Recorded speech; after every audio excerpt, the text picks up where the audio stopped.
This is a reading from the poem of the Man God by Valtorta, Volume 2, Episode 229, The Woman with a Hemorrhage, and to Jairus his daughter, 11th of March, 1944.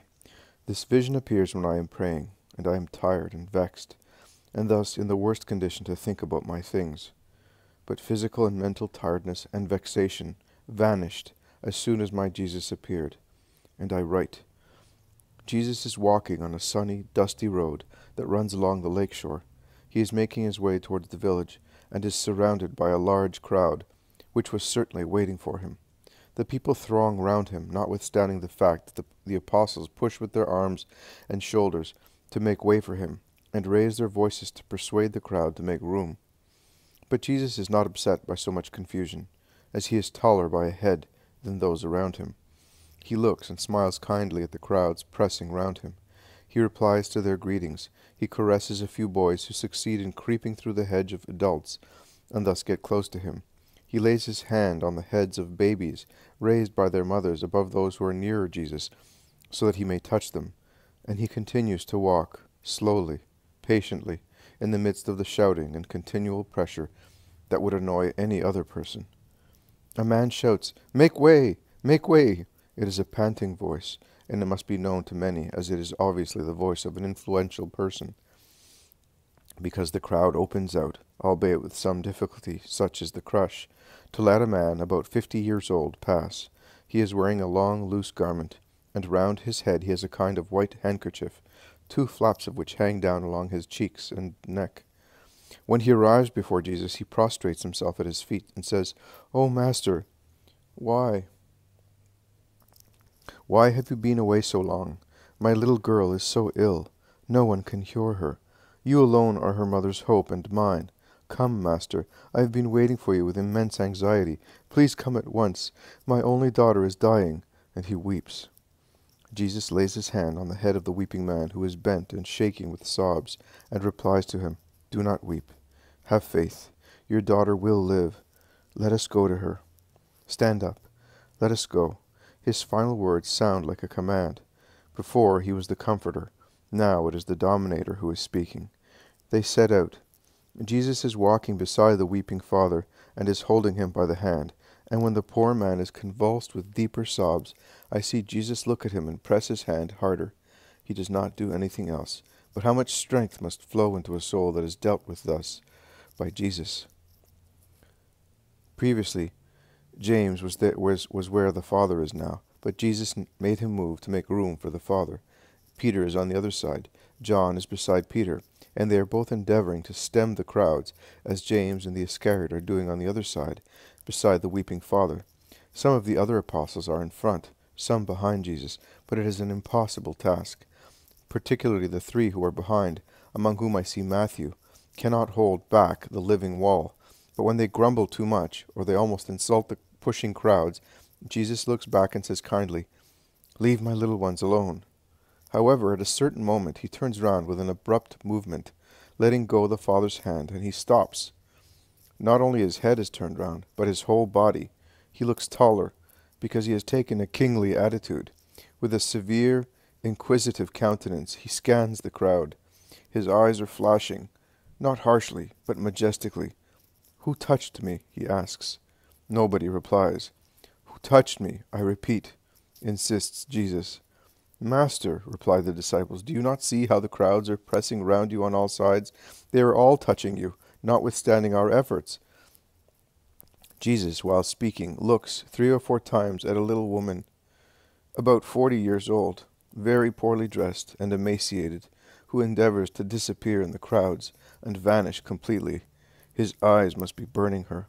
She realizes that she cannot escape, comes back and throws herself at his feet, almost touching the dust of the road with her face, while her arms are stretched out, not daring to touch Jesus. "Forgive me. It was I. I was ill. I have been ill for 12 years. I was shunned by everybody. My husband deserted me. I spent everything I had so that I might not be considered a disgrace, and I might be able to live like everybody else. But no one was able to cure me. See, Master, I am old before my time. My strength has flown out of me with my incurable hemorrhage, and my peace went with it. They told me that you were good. I was told by one whom you cured of leprosy, and who, having been shunned himself for many years, did not loathe me. I did not dare to tell you before. Forgive me. I thought that if I only touched you, I would be cured. But I did not make you unclean. I hardly touched the hem of your tunic, the hem that trails on the ground, on the dirt of the road. I am dirt myself. But now I am cured. May you be blessed. The moment I touched your tunic, my complaint came to an end. I am like all other women. I will no longer be avoided by everybody. My husband, my children, and relatives will be able to stay with me, and I will be able to caress them. I shall be useful in my house. Thank you, Jesus, my good master. May you be blessed forever. Jesus looks at her with infinite kindness. He smiles and says, Go in peace, daughter. Your faith has restored you to health. Be free from your complaint forever. Be good and happy. Go. While he is still speaking, a man arrives. I think he is a servant, and he addresses the father who has been waiting all the time, respectfully but anxiously, as if he were on tenterhooks. Your daughter is dead. It is quite useless to bother the master. Her soul departed, and the women are already mourning her. Her mother has sent me to tell you, and she asks you to come at once. The poor father utters a deep groan. He hides his face in his hands, pressing his forehead and eyes, and bending his head as if he had been struck. As Jesus is intent on listening and answering the woman, one would think that he has seen and heard nothing. Instead, he turns round and laying his hand on the bent shoulders of the poor father, he says, Man, I told you, have faith. I repeat, have faith. Do not be afraid. Your girl will live. Let us go to her. And he sets out, holding the dejected man close to himself. The crowds, seeing so much grief and being deeply affected by the recent miracle, are frightened and stop. They then part, allowing Jesus and his disciples to walk fast, and they follow in the wake of the passing grace. They walk thus for about 100 yards, perhaps more. I am not good at estimating, proceeding towards the center of the town. People are crammed in front of a respectable house, commenting in loud, shrill voices on the event, and replying to louder screams coming from the house through the wide open door. They are trilled, piercing screams, apparently uttered monotonously by the shriller voice of a soloist, to whom a group of thin voices replies first, and then is followed by another group of full voices. There is enough uproar to cause even healthy people to die. Jesus orders his disciples to stop at the door, and he tells Peter, John, and James to follow him. He enters the house with them, holding the weeping father by the arm all the time. By holding him thus, he seems to be wishing to instill into him the certainty that he is there to make him happy. The women mourners, I would call them howlers, when they see the landlord and the master, double their screams. They clap their hands, beat tambourines, strike triangles to accompany their lamentations. Be quiet, says Jesus. There is no need to weep. The girl is not dead. She is sleeping. The women shout louder. Some roll on the floor. Some scratch themselves and tear their hair, or they pretend to do so, to prove that she is really dead. The musicians and friends of the family shake their heads at Jesus' illusion. They think that he is deceived, but he repeats, Be silent, so energetically that the turmoil, while not ceasing completely, becomes a whisper. And he passes by. He goes into a little room. A dead girl is lying on a bed. She is thin, very pale, has already been dressed, and her dark hair has already been set in order. Her mother is weeping on the right-hand side of the bed, and kisses the waxen little hand of the dead girl. Jesus, how handsome he is now! I have seldom seen him thus. He approaches the bed solicitously. He seems to be sliding or flying across the floor. So fast he approaches the little bed. The three apostles stand with their backs to the door, which they have closed in the faces of curious onlookers. The Father is standing at the foot of the bed. Jesus goes to the left-hand side, and with his left hand he takes the lifeless left hand of the girl. Yes, I saw him well. It is the left hand, both of Jesus and of the girl. He raises his right arm with the open palm to the height of his shoulder, and then lowers it in the attitude of one who swears or gives an order. He says, Little girl, I tell you, get up. There is a moment when everybody is in suspense, except Jesus and the girl. The apostles stretch their necks to see better. The father and mother look at their child with eyes full of deep sorrow. After a moment, A sigh raises the breast of the girl. A light hue tinges her waxen face, and its deathly pallor fades away. The hint of a smile appears on her lips. Before her eyes open, as if she were having a beautiful dream. Jesus is still holding her hand.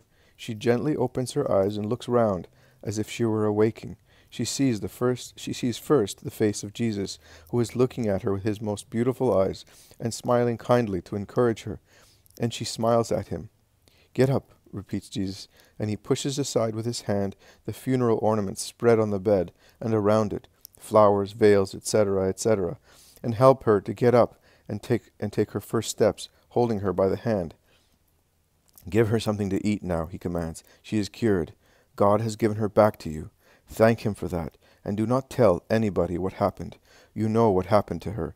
You believed, and your faith deserved a miracle.